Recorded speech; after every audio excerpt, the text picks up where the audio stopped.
This episode is brought to you by the Manor, a premier addiction treatment facility in the hills of Wisconsin's Kettle Moraine Forest.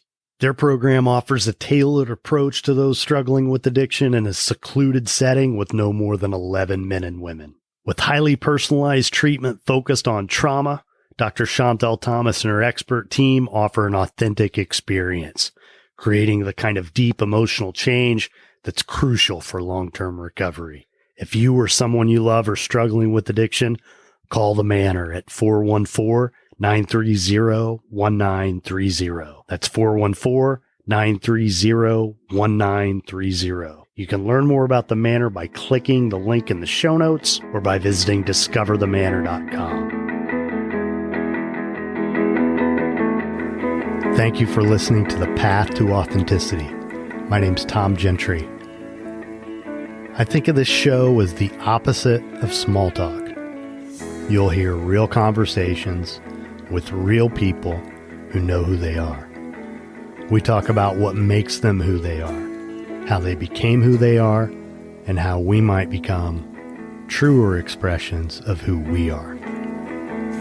Falling squares on TV screen, still falling.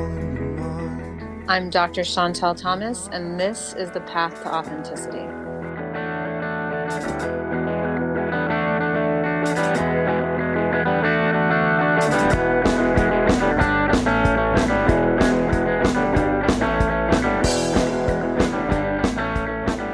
If this is your first time here, thanks for checking it out. If not, thanks for coming back.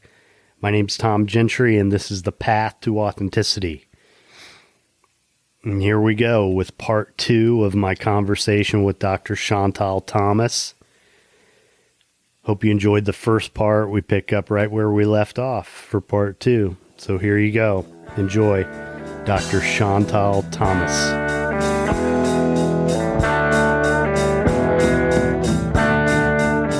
Just the product of some bad seeds. Just some guys that ruined a weed. This piece that you're speaking to, which is, you know, their inner wisdom, their their highest self, their most authentic self, which is, again, I'll credit internal family systems from the way that they've used it, is that we all have this capital S, big self, right, which is about, you know, when you're in your highest self or when you're in your most evolved self, you know, you're calm, you're non-reactive, you're compassionate, curious, connected, like all these things. And that is a vital part of what guides you in decision making. But if you tell someone that every instinct that comes from you is part of an addictive and diseased process, you know, where does it leave people? Yeah. Well, and I don't know, you know, there's these things, and the 12-step program saved my life. I mean, there's no two ways about it. But I learned at some point in recovery, 15 or so years, that those early lessons don't always serve me further down the road. And an example came up yesterday in a group where this guy who's, he's been sober over 20 years, says, he was really kind of sideways about something, having a lot of feelings and, needed to get out of himself, and I'm like, or you could feel it, or you could feel it because you're not an emotional cripple. Right. You've been sober for over 20 years. Like, you're going to be okay. If you have feelings, you don't have to avoid them anymore. It made sense in early recovery, maybe to avoid the really distressing feelings because that's when you tended to drink.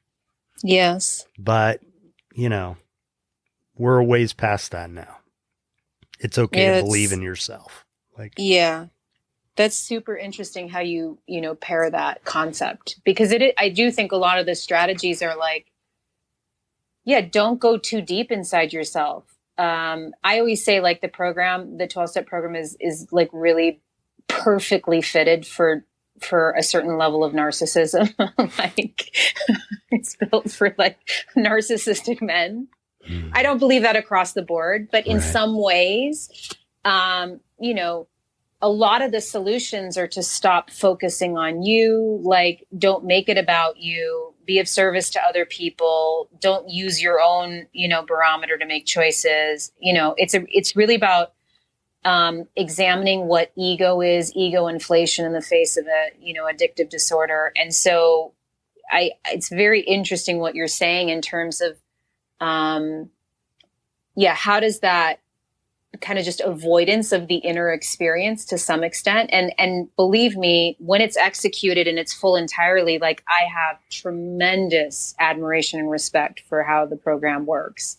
And the idea, you know, its answer to shame and the 4-step and potentially how it can be executed can be extraordinarily powerful and beautifully accountable, but it's implemented by humans and they have their own interpretation of what that means and how, you know, some of the principles get weaponized against people. And, you know, the big debate about whether or not therapy is useful, you know, if you can just work the 12-step program, is that enough?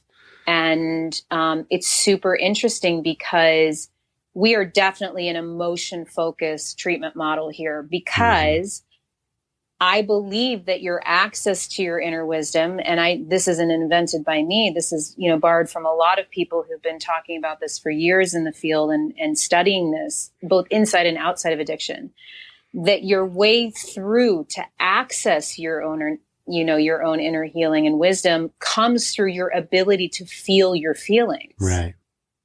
They're informative.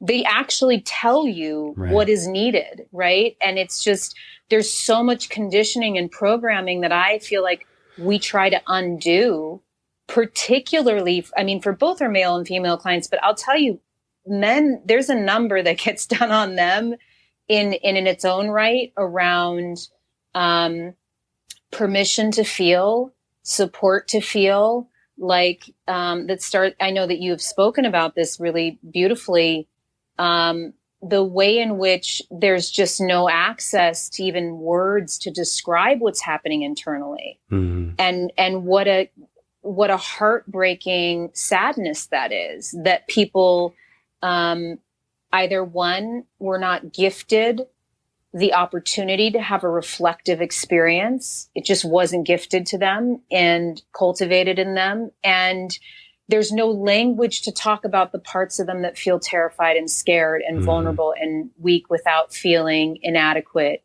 and masculine or unworthy. And so much of it is just very basic. Well, what do you give yourself permission to feel? Because that's going to be part of the path. Yeah. And you know, this thing though, I mean, especially with men is, you know, it's beyond like sad. Yeah, it's dangerous. It dangerous. Is 100% dangerous. Because I mean, not to get overly political here, but you think about who we have in the White House. Yeah. He is not emotionally balanced. Whether you say he's a good president, it's kind of hard to deny that he's not emotionally literate. And he's, you know, if you know anything about this stuff, you can see it on live TV. He's coming from a place of fear all the time. Well, think of the implications. This is the leader of the free world. It's super fascinating. Building a wall to keep people out. I mean, come on. Like, so, but I also think he's such a trope of a version of masculinity. Yeah. That feels really familiar and reassuring to a lot of people, which I find, I mean, to me, it feels a little heartbreaking because of the implications for other people who are kind of at the hand of that. But that bravado is something that's been really built into our culture around what it means to be manly. And it's really, it's a substitute for masculinity is what it is. Correct. But, you know, I think that a lot of what this is about. I mean, when you come from an unhealthy family, that's what feels familiar. And that's what it's easy for you to love, right? So Well, if you have a bunch of kids who are yeah. traumatized, like when I say Yes. kids, I mean baby boomers who voted for him. Yeah. Like he's their dad, he's their. It's an archetype. Yeah. It's an archetype for sure. For certain, there's an archetype there. And quite frankly, the way that things are spoken about are in very simple terms. Mm. It's very reductionistic, right? Yeah. And so it doesn't require you to hold the gray. Right. Right? I mean, it's like, this is pretty simple. You're either good or you're bad. You're winning or you're not winning, right? Like, so which is a symptom of codependency, by the way. So are you saying Trump's codependent? I'm saying as a culture, we're pretty codependent. I mean, when that's what people gravitate towards, extreme thinking, black or white, Yes. in or out. I mean, that's the gray areas where the good stuff is. But it's also where the conflict is, right? And the ambivalence and the holding of the uncertainty. And if I can't, in our culture, we're conditioned to want to put things in boxes and labels and containers. I mean, look at our entire mental health industry. I mean, I understand, the power of the diagnosis. I mean, there's some programs that are built around the concept that like, oh, we will find the diagnosis. And it's like, we will tell you what's wrong with you. But even that, it's like, okay, so now you have it, which by the way, not to, disparage the tremendous brains that went into formulating the DSM, but, people arrive at a diagnosis and they feel like it's the conclusion of what's needed. And I always say, I don't really care about your diagnosis. I want to understand, especially when it comes to complex personality issues. Oh, well, they have a personality disorder. And I go, that doesn't mean anything to me. What does that mean in terms of how you're going to engage with them? Mm-hmm. And, circling back to this concept of like, do people have the capacity for healing within their own persona? Addict becomes another, stigmatized label, just like a personality disorder does, where, oh, this person isn't really helpable because they're too manipulative. They don't have enough insight. They're too deceptive. What do you tell yourself about that label that allows you to stop being vulnerable in your treatment relationship, that allows you to stop trying, that allows you to stop looking at yourself as part of the outcome of the treatment equation, that you are not removed from it? What comes out of the treatment, if you believe in a relational model, which I absolutely do, you are co-creating the experience of healing for someone through your relationship. And it never comes from just one side. It's a relationship. Right. Which is why the rigor behind self-evaluation becomes so critical when you're treating relational trauma. And if you're not committed to doing that, rigorous self-reflection, I'm not sure you should be doing that work. Yeah. Yeah. No, one thing I just want to go back to the 12-step stuff that I thought about, the whole thing of, people taking themselves too seriously. I mean, Bill Wilson called AA spiritual kindergarten. So it's not the end all be all. It's the beginning of a process. And, I think deep down, I've always had a conviction about that and a recognition that, this is only part of it. And I don't want to get too attached to this and too invested. And I hope that doesn't sound terrible, but it's not all that I am. I never wanted to be reduced to that, because I feel like we're all human beings with lives and family. It's not just as simple as, oh, he's a drunk or he's an addict or he has a personality disorder, whatever it is. Yeah. Trauma survivor. We're people. We're people first. Yeah, and I think there's a small subset. Well, I don't know if it's small. I think there's a subset of people where naming it as such gave them relief, right? Right. Where that provided relief. But most of the people that I treat, that's not the case. Right. Like resting on the label of drunk does not provide relief. It provides tremendous shame. Right. And I also work from a place like in my own personal therapeutic work. At times, the terror of being in relationship, whether it be in intimate relationships or even a therapeutic relationship, is, will you ever really see me? Mm-hmm.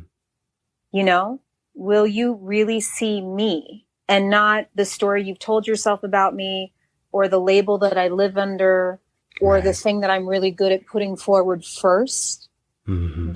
And I have a personal responsibility to reveal those other parts of myself. But and I think it's very similar for a lot of our clients in reverse. There's a deep desire to be seen and not categorized prematurely.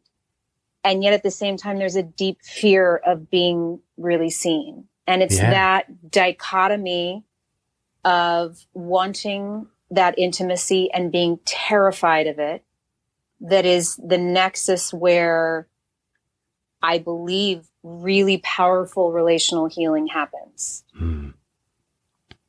Wow. This is good stuff, right? I mean, we could go on and on like this, right? Totally. So now, did you know at a young age that you wanted to help people, or how did this happen?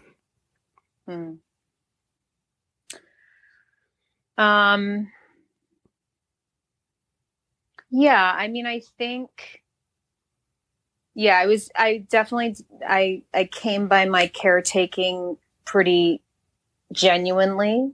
I think it caused me a lot of angst pretty early on as a, 10-year-old, 9-year-old.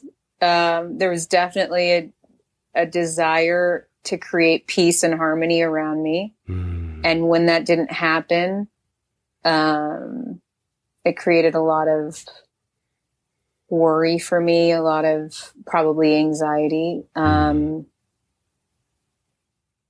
I think I figured out pretty early on that in most circles that was not viewed as a strength, that was like some form of a weakness, because interestingly, circling back to the whole codependency movement, it was kind of hitting its speed when I was a kid, because my dad was a physician, but he was a pretty curious guy, and he was very interested in, quote unquote self-help books and figuring people out. Healing the Inner Child was on our bookshelf. I remember seeing it as a really little kid, on our bookshelf, and some of Bradshaw's books. And so I think the language of codependency got thrown around pretty early. And so I think I was in a little bit of conflict about maybe the pathologizing of that desire to be in really close connection with people. And it took me a while to sort through it, and I always knew that I loved being with people and being around them and being connected to them. But I think it just took some time for me to understand how to quiet some of the need for approval, letting go of not being liked by everyone. I mean, that's still in me for sure, but I've fortunately shortened the list quite a bit. It's a much shorter list. Yeah, me too. But it's, I mean, I think it's this belief, not wanting to pathologize everything, right? You can use it for good and you can use it to torture yourself. And how do you build on the inherent instincts of what it means to be in relationship and understand them and have compassion for it, as opposed to, kind of sit in critical evaluation of it. So I think, at one point, I thought about becoming a physician because my father was a physician. Both my brother and sister became doctors as well. And then I think I was able to sort through after being pre-med for a little bit. I was willing to ask the question, like, okay, what is this really about for you? What's really driving this? And I don't think I had a super positive concept of a psychologist or of a therapist very early on, because I think in my dad's hierarchical world, that was like kind of a sub category. Like kind of half a doctor. It's like in the same category as chiropractors. Oh my Lord, yes. Oh, you've been around physicians, so you must get it. So So, I think I kind of put that off to the side and thought, well, that's, it's like if you're going to do it, my dad would have probably said at the time, become a psychiatrist. Yeah. So it kind of went a bit of a different direction. And I was really drawn to literature, reading books and poetry. I think you and I were talking about the other day, I was really into Frost and writing my own poems when I was younger. And what I appreciated, and I wouldn't do it differently, is that I liked history, I liked philosophy, and I liked understanding kind of the inner experience of humans. And literature is kind of that place, right? Yeah. Where it all comes together. And what I loved about like the more advanced study of literature was the idea of the manifest content and the latent content. So what is the story that you read? And then what does this represent? What's the metaphor? I think it's amazing training to be a clinician, to have that experience of what does it mean to always be looking deeper than the surface content. And of course, knowing that all of our best poets and authors and writers are often pretty tortured souls. And so there was a lot of solace in that. Mm-hmm. I mean, I remember reading I was a pretty melancholy kid, and I remember reading letters to a young poet in college, and that, oh my gosh, it was like, it provided me such relief. Like, oh, I can take this pain, these feelings that I don't know what to do with, and I can turn them into creation. Like, I can use this as fuel to create something. Because I grew up in an environment where my emotionality, my quote unquote sensitivity wasn't really seen as an asset. Well, we pathologize that as a culture. Oh, totally. I mean, I had that sensitive label from certain parts of my, which is just, ridiculous. Oh, it's so sad. And I think about all these sensitive little creatures, right? But here's what's interesting about what you were just saying. That this is what, I think that one of the missing pieces, especially with men and emotions, because emotions bring vitality to our life experience. Yes. And what you were saying about creating something from your emotions, something literary, I mean, that's just one way. Totally. And, like, anger's there to motivate us. Other emotions are there. Like, fear has its purpose. They're all informative in different ways. And one of the expressions that I like to use is when you're like activated or triggered or whatever. It's an opportunity to heal. That's what it is. And if you recognize it as that and you're not afraid of it, then maybe you write a poem. Right. Or you do something with it, but you don't avoid it anymore. Yeah. You know? So yeah, this is, I feel like that's part of what I'm supposed to be doing, is kind of finding a way to go with this stuff that isn't really being talked about. You know, and, just the idea that we should limit our emotional experience is just ludicrous if you really think about it. I mean, like, feeling is a bodily function, right? I mean, would we try to limit any of our other bodily functions? I mean, maybe if there was something wrong with us, you know, but it's the same kind of thing, because we carry it in our bodies, and it stays until we experience it. I was listening to a podcast actually that a colleague of mine out of Boulder named Craig Salerno was talking about. He was able to articulate something that I've known to be true, but I don't know if I quite would put it into words in the same way. But he basically was saying how the most sensitive creatures in our society often end up becoming individuals who struggle with substance use disorders, right? And so it's that beautiful sensitivity that just, when not supported, not nurtured and depathologized, and when you're told it's too much, you're too much for the world or for me to tolerate, you have to find other ways to tighten the valve or numb it out, because it's just too much. And the resourcefulness in trying to figure that out, and then the absolute sadness in the fact that it works for a long period of time. And a lot of folks, when they first get sober,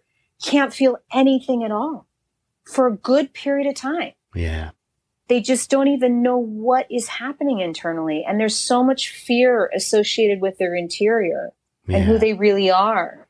And the messages they've been given about you are too much, or you're, there's something wrong with you, right? That process of being given permission to feel, and not only being given permission, but celebrating your emotional world is this amazing, to your point, like, this is where the color comes. This is where the vitality comes. I say this in group all the time, like, all the people you want to listen to, whether it be musicians, artists, theater, movie, cinema, the works that move people are almost always created with people who are feeling. Right. Like, they're feeling. And they create a feeling. And they create a feeling in you. And that's not weak. That's badass. Yeah. I mean, that is like cool and powerful and transformational. Yeah. Whew. So, okay. This has been great. It's been so fun. Yeah. So, anything big on the horizon for you? Yeah, there's some new things percolating. One of which is, inspired by you, my friend, starting to do our own little podcast. Well, if that's true, then I, it's true. Of course, it's true. You're definitely part of the experience. 100%. Yeah, but that makes me feel good to know that I inspired that, at least partially. For sure. Yeah. Well, it's fun. I mean, I think you're experiencing that right now. I mean, totally. I have really enjoyed this, and is there anything about you that, because part of this, I wanted to get to know you too. I mean, it's so easy for us to talk about work, but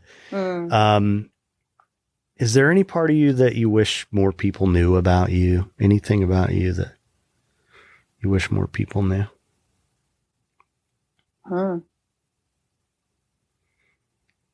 Great question. Thank you.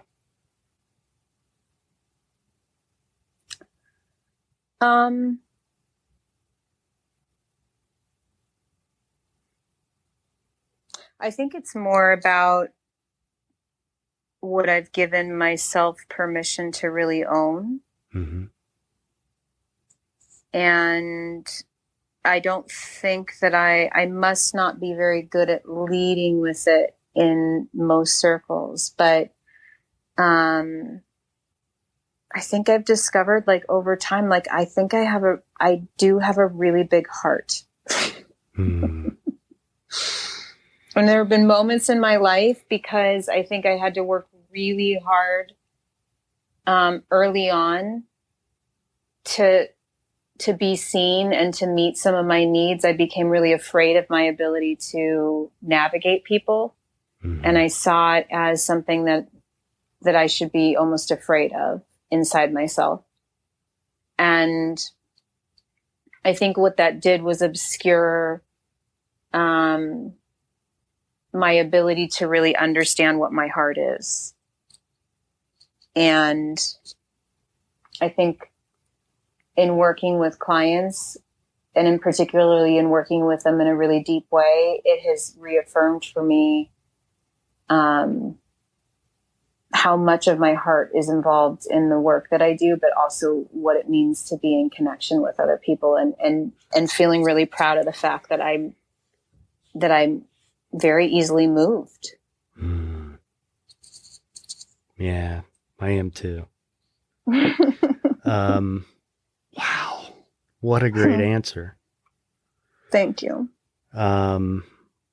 Thanks for asking. Yeah. And, one of the things, I'm sure I would be surprised if this isn't where you come from, because it is me, that, these tools that we learn to use in the work that we do, that's what they are. I mean, they're tools to use for how to love people. Totally. That's really what this is. I couldn't agree more. I couldn't agree more. I was really afraid to say that I loved my clients when I was working with them early on. But part of it is definitely about love. Yeah. No question. And, I remember right into treatment, like very early on. And I'm still the person who was my therapist. We still talk, and I actually worked for her at one point, and, we still talk, and I trust her. And, but I remember her saying to me in a session, and I was crying about something. I mean, it was a week into treatment, not even, and, not a great time. Tom wasn't on a winning streak back then, but I remember her just saying to me, I love you, and I know that you don't understand how that could possibly be true, but it is. And that was just such a powerful moment for me. And she was exactly right. I believed her, but I didn't understand it. Now I understand it, because, it's an energy that we convey. It's something that it's a spirit in us that we share with other people. Whether it's just being kind or positive, or, but for me, it's acknowledging that it's there in the moment, and speaking from that place. And a lot of times it's, I'm really sorry you're going through this right now. I wish, I understand some of it, but I haven't experienced it, and I don't know what it's like to feel the way that you do, but I see your suffering, and I'm sorry. And that just, people, you get somewhere with that, you know? Absolutely. It's a lot different than wagging your finger at somebody, you know? Just works a lot better. But, you know, you have to be in touch with that to be able to use it and do it. You can't be hiding. You mentioned hiding. You can't be hiding and you got to show yourself. Yeah. And part of that showing yourself is the willingness to be vulnerable. Like you know, if you don't feel vulnerable in your therapy, I don't care if you're the client or the therapist, then there's something missing. I'm not saying the entire time, but I think I've been in the room with people who feel as though they're operating above the person they're helping. So there's no real vulnerability there. Right. And so I really do believe the magic of the interconnection, what you create in the context of that relationship, the healing agent of connection, really only comes when you're both on the same level. Like, and what comes with that is the vulnerability of being able to talk about it. Like, for a therapist to say, I love you, to a client where they've had a deep, meaningful, and long lasting relationship, that's a demonstration of vulnerability. And how powerful, right? Well, you know, and I've been in situations over the years. I mean, I could probably count them on one hand, but you know, where I just cried. I mean, I remember one experience with a client where, you know, I was trying to block an AMA, you know, leaving against medical advice. And it was just there was so much, I saw how much danger this kid was in. I cared about him. You know, there'd been so much heart that I put into, and it was just like nothing I could say was, and, you know, eventually at some point I thought, you know, I'm really upset. Maybe what I do is model appropriate behavior for this kid right now. And they came out and I held my head in my hands and I cried, you know? It's so powerful. And, you know, I chuckled for a second, not because, I mean, there was a moment here in treatment. It was probably, I'd been here for maybe a year. And again, there was a client who I felt like the stakes were really high and I knew we hadn't gotten through and I just couldn't get access at all. So they were leaving. And I was totally helpless in that moment. And I felt a real sense of danger and care for the person. And I worked my hardest. And again, another exercise in humility and what I actually can't control and et cetera, et cetera. And I came out of that session and I went straight into group to facilitate. And one of our clients looked at me, sat down, and he's a pretty good soul. And he looked at me and he just said, "How are you?" But he meant it. And I burst into tears. And all the clients in the group just looked at me like, oh my God, what's happening to her? Yeah. And I said, you know what? I just had a really difficult conversation and I'm okay. Like, I don't want to overwhelm you. Like, I still feel like I can be present here. I appreciate you asking. And I just owned it. I said, this work is humbling and you're just aware of how much you can't do at times when people are really in danger. And it's really moving. But man, the split second on everyone's face as that was not a like calculated, well, let me model, none of that. I just lost. Well, but you know, if they don't know you care, nothing else matters. It just doesn't. Right. Yeah. I think that's the piece that I think a lot of people don't see about me because I do, you know, it's a delicate dance in projecting confidence and with this work, like it's very hard to earn people's trust if you don't really believe in what you're doing. And so I think a lot of people might miss, that sensitivity piece. Like I really, again, back to kind of my heart. And so I think it's pretty shocking when it happens. Though my staff have all seen me cry multiple times over, but I've never, I wasn't in control of the valve in that moment at all. That is scary. And I thought, oh my God, what if this doesn't stop? And then I thought, well, I'll just let them know I need a minute. But I worked through it, and it just kind of passed through me. And well, so here's something that I've heard therapists say, I believe. Yeah. And I'm curious your take on it. Mm-hmm. The tears that you cry alone are of half the value of the tears you cry in someone else's presence. Do you believe that? Wow. I haven't heard that.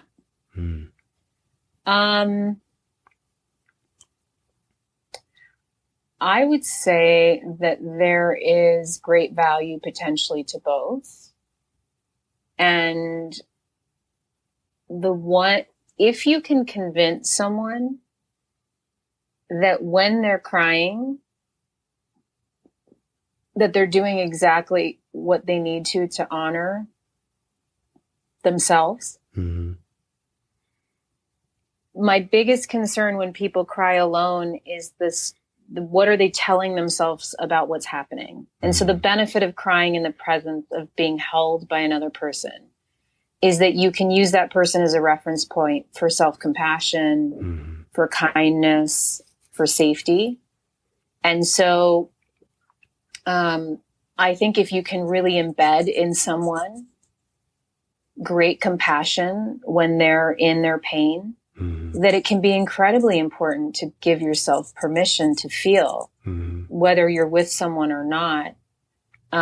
It's just so much harder to control the narrative of what's happening when someone drops in, because what I've noticed about most people I work with, as soon as they drop into the crying or the, whatever emotional field they feel themselves being pulled into, there's a resistance against it that makes it just a struggle, or they turn in on themselves and start they're so brutal to themselves and so hard on themselves. And so the narrative is like, no one can help me. This is never going to get any better. And also, what is wrong with me that I'm feeling this way, right? It's all so harsh and judgmental and critical that the opportunity for healing through that feeling just disappears because it gets completely overshadowed by the other narrative, right? And so I don't know if I would reduce it in that way, the phrase that was just said, but I think there's potentially more safety when if the person you happen to be across from is actually safe enough to hold the space for you. Yeah. Well, but just getting comfortable enough to experience your own feelings goes an awful long way. Just giving yourself permission to do it. And I talk about this a lot with guys. We experience sadness and then we beat ourselves up because we tell ourselves we're not supposed to feel that way. And it's like, it makes it 10 times worse. We're doing that to ourselves, and it's not true. Like, however you feel is the way you're supposed to feel. I mean, that's, there's a quote that I really love by this guy, Sam Keen, who's a philosopher, and he's written about men. And it's that we can only choose whether we will feel and not what we will feel. And I think that's true. And I think 100%. When we numb ourselves, we don't get to choose if we only numb ourselves from the sadness. We also numb ourselves from the joy. Yes. That that it's like a lot of the work that we hear is like kind of creating a sales pitch for why you would want to feel. Right. Like, what's in it for me? I know it's scary. But guess what? There's more. Yeah. Here's all the great things that, come from feelings. And it's, Well, and that's where it can get really Yeah. overwhelming to think about how hard it is for someone to remain abstinent because, to enter abstinence because there's a lot of work to be done. I mean, you got to be willing to do a lot of work. And I've said over the years, if I knew when I first got sober, if I knew, I might not have.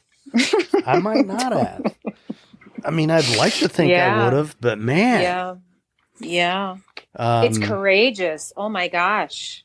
Like the courage that's ultimately required to sustain. Yeah. Living without having that escape hatch all the time. Right. I mean, that's why I say, like, look, the path that you're on, there is absolutely no part of me that believes that my clients are inferior to people, to normies. Yeah. Like, I just don't believe it on any level. And so, what they're being called to do is live a more evolved existence in sobriety. It's just a reality. Like, not everybody else has to hold themselves accountable and be in their experience in the same way. And that's not to say that other process things can't come up that take you out of your experience, but it is a calling that requires so much more presence. And it's inspiring to see people who navigate it.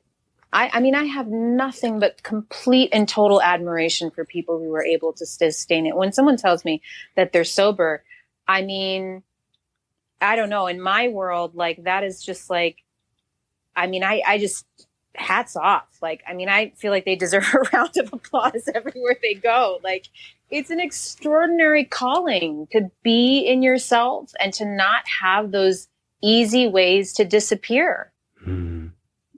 It's really incredibly powerful when executed and sustained. It's incredibly courageous. Well, and the whole superhero saying, with great power comes great responsibility. Yeah. And I think that, one of the things I teach guys is, we have to have a reason to be sober. Yeah. If you don't have that, it's probably not going to happen. And if you don't have it, you better find it. If this is what you want, you got to figure out what it is that you want.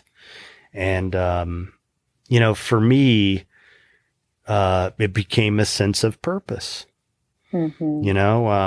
initially, like, to change, to be able to help other people. And then as I've gotten older, I've had opportunities to, like, be the guy in my family who people call when one of them's a mess, Yeah.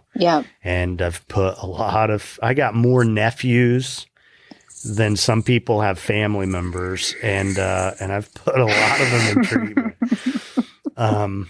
But, that's a gift. And it is, it's a blessing to be able to do that. I think that what we do is a privilege, that we get to be there with people at the most vulnerable place in their lives and to witness the change and help them hopefully usher their way into a different, a fork in the road or whatever, a different way of life. It's powerful. It is. And when it happens, man, it's unbelievable. It's so cool. It's so true. And it is, like, I couldn't agree more. And I say this to clients, and I know some of them, like, I try not to oversay it, but it is an honor. Like, it really does feel like an honor. That, to that point, like, to be able to, be alongside of someone in places that have never felt safe enough to share or expose to someone. Wow. Yeah. Like, what a tremendous gift what an honor, and how, I feel that there's a lot I have to do on my end to demonstrate my worthiness of that kind of trust. Wow. That's such a great attitude. I'm glad you're doing this kind of work. It makes me feel good to know that you're doing this and watching over people, That's a really nice compliment coming from you. All right. So if there was some point in your life when you needed to go back and tell your younger self, give her a piece of advice, she was struggling, when would that have been, and what would you say to her?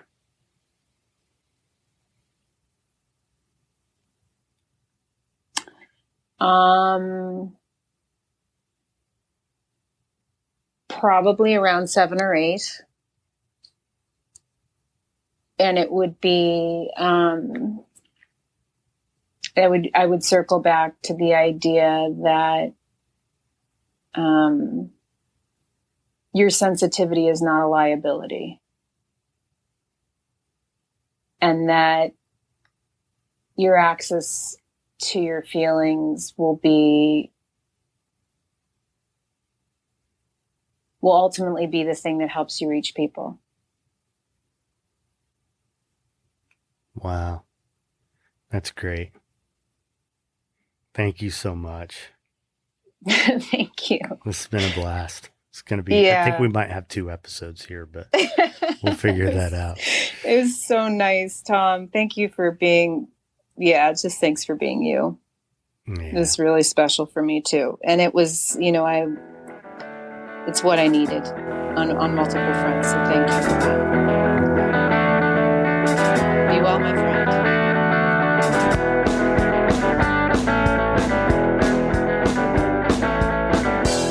Thanks for listening to The Path to Authenticity. If you'd like to learn more about our guest, you can find links in the show notes or visit our website at thepathtooauthenticity.com. If you're interested in becoming a sponsor, if you have a suggestion for a topic, or you know someone who would make a great guest, email the show at thepathtooauthenticity@gmail.com.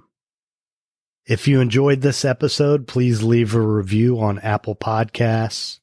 If you know someone else who would enjoy the show, or even just a particular episode, please share it with them. Every little bit helps. If you're not already a subscriber, please consider becoming one wherever it is you choose to listen. You can find the show on Patreon, where by becoming a patron, you can hear episodes before they're released publicly. You can gain access to supplemental content. There are other benefits in the various tiers. Visit patreon.com/thepathtooauthenticity. Join our Facebook community or follow the show on Instagram, both at The Path to Authenticity. We also have a YouTube channel. You can connect with us on Twitter or Pinterest. To hear the songs from this and every episode, you can find the Path to Authenticity playlist on Spotify. Obviously, there are a lot of ways you could be spending your time, so I appreciate you spending some of it here with me. I'm Tom Gentry. Thanks for listening. Be nice.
Dre it, honeybee.